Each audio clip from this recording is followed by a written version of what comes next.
What's up, Dolphin fans? Hope you're doing well. Hope you've enjoyed the NFL offseason and now the first two nights of the NFL draft. I was hoping to bring this cut up to you earlier in the day, but I wanted to watch one more game. I believe I have totaled 6 or 7 games over the last 24 hours, and I've tried to bring you some of my favorite plays throughout this breakdown. But before we get into that, I have to ask you, as always, please hit the subscribe button. It helps me immensely, and it honestly shows me that people are watching this stuff and looking forward to it. And like I just said, if you're looking forward to it, smash the bell, because that is the best way to be notified every time a new video dropped.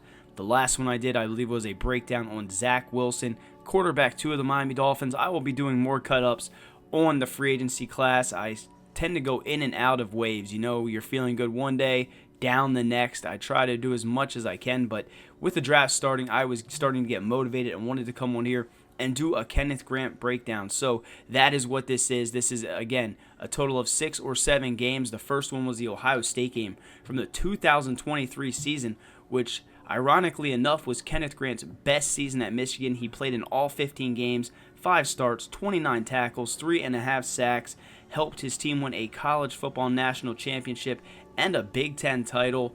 In total, throughout his career at Michigan, the 3-year letterman and 1-year starter, played in 41 games with the Michigan Wolverines, 17 total starts, 69 tackles, 6.5 sacks, 1 interception, 12 pass defense, and 3 fumble recoveries. I do have to give credit to the Miami Dolphins official site. They actually have Kenneth Grant listed as Kenneth Williams, but they have a bunch of nice stats and information to get you acclimated to the Miami Dolphins' first-round draft pick of the 2025 NFL Draft. And as we knew heading into this, right, the Dolphins could go a ton of different ways. They had so many holes on that roster, unlike, honestly, anything we've seen in the past. And then Jalen Ramsey comes out and says he wants traded. So you got cornerback, you got safety, you got defensive tackle, offensive line. The list goes on, and the Miami Dolphins with Tyler Warren, that might have been my pick if I was the fantasy guy, the Madden player, sitting there and I had my choice. I might go Tyler Warren and load up on offense, but the Miami Dolphins didn't do that, right? They filled a void that they had since Christian Wilkins walked in free agency, since he went on to the Las Vegas Raiders. They made out last season being able to plug that spot with a veteran like Calais Campbell, who is, 38 years old this year. They hope to bring him back at a relatively cheap price. He decided to go to Arizona, so the Miami Dolphins saw that massive void on the defensive line and went with Kenneth Grant, the 21-year-old, 6'3", 339-pound, mammoth nose tackle from Michigan. And Stephen Ross, they joked about it, and I've said it throughout the draft process. Will Stephen Ross finally get a Michigan guy, one of his own players? They actually seemed like when they were doing the press conferences after the pick, they almost sounded like they truly were happy to get Stephen Ross and Michigan Wolverines. So I don't know how much that played into this with some of those other tackles on the board, but if you listen to another Dolphins podcast, both Brian Catt and myself, we did mock drafts. One was what we would do. I went Tyler Warren. You can read that article in the Finsider. The Chris Greer one, though, both Catt and I picked Kenneth Grant to be that pick. So we nailed it. We absolutely nailed it. And as you can see throughout the tape, you can see what the Dolphins want in him, right? He's going to be paired next to Zach Sealer. You can see that he normally takes on at least 2 guys. He's taking on, 40% of that offensive line at most times. And when he's doing that, he's opening things up for those guys around him. And when you think about Zach Sealer, you think about how good that linebacking unit is right now, right? With Jordan Brooks, Tyler Dotson, they brought in Willie Gay. But most importantly, those edge rushers. Jalen Phillips is an animal, an alien. He looks like he's going to be back this year.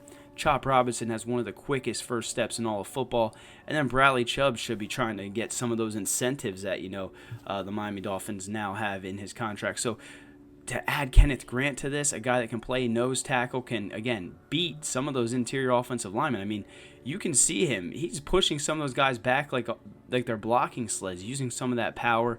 But then there's times when he just straight up wins with quickness. He's using those hands to, just absolutely leave a offensive lineman in the dust. And it's kind of funny that this big guy, again, a big nose tackle that shouldn't be able to move the way he does. I mean, at the end of this, you'll see the Penn State play that's going all over. He chases Katron Allen down from behind. But at the end of the day, I mean, he is so much more than that. He can occupy two two blockers, opening things up for guys like Mason Graham. I mean, Mason Graham got drafted high. I mean, why was that?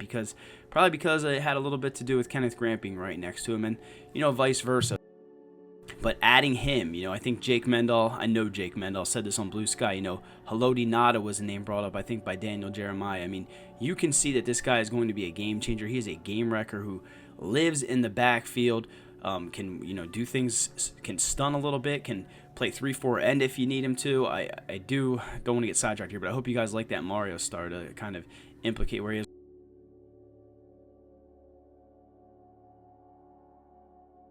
Right there was a hold that, him and Chop Robinson, they're going to be held all game long.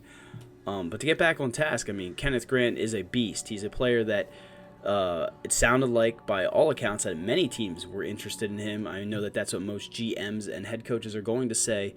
A lot of teams wanted this player. It sounded like a lot of teams were trying to call Miami to make a move to 13.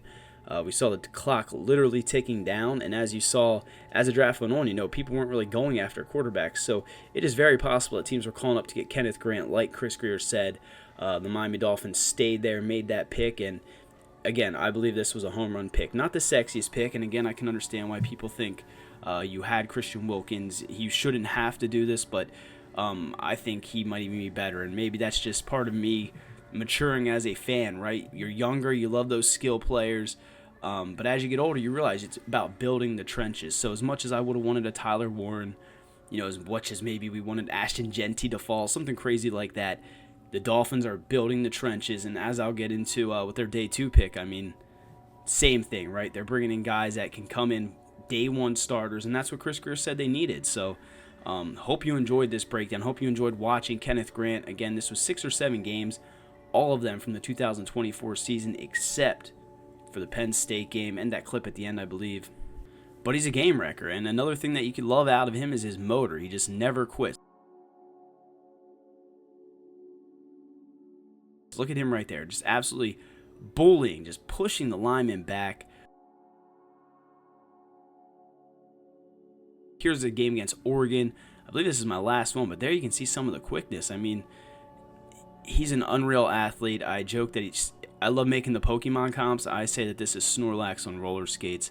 An absolute game changer in the middle of that defense. I don't know how many Kenneth Grant jerseys we'll see, fans wearing over the next few years, but I do believe, when you look at the Super Bowl, what that Philadelphia Eagles, what they did, the offense and defensive lines, how Kansas City is built, this is how the NFL game, it's starting to go back to the old times, times when we were younger, where it's all about winning in the trenches, and the Dolphins, by all accounts, at least with these first 2 picks, are trying to build the trenches the right way, and bringing in a guy like Kenneth Grant absolutely improves this team. And honestly, I love the pick. I would have been upset if it was Walter Nolan or Derek Harmon. Will Johnson, obviously there's something there, and J.D. Barron. He went a few picks later, so there was a run on defensive tackles. Hat tip to Chris Grier for getting it done. But yeah, absolute game changer. He is Snorlax with rocket roller skates. Hope you like that little picture there at the end. But yeah, this is it. This is my Kenneth Grant. We're going to call this a highlight reel. Hope you enjoyed it. Hope you enjoyed watching him take on double teams. Enjoyed watching him, use his Mr. Miyagi hands, his quickness and things like that to beat centers and guards in a phone booth, and just to be a run-stuffing monster, and then to be able to do things, to get his hands up in the passing game or even drop back at certain times. Kenneth Grant can do it all. He's a guy who loves football.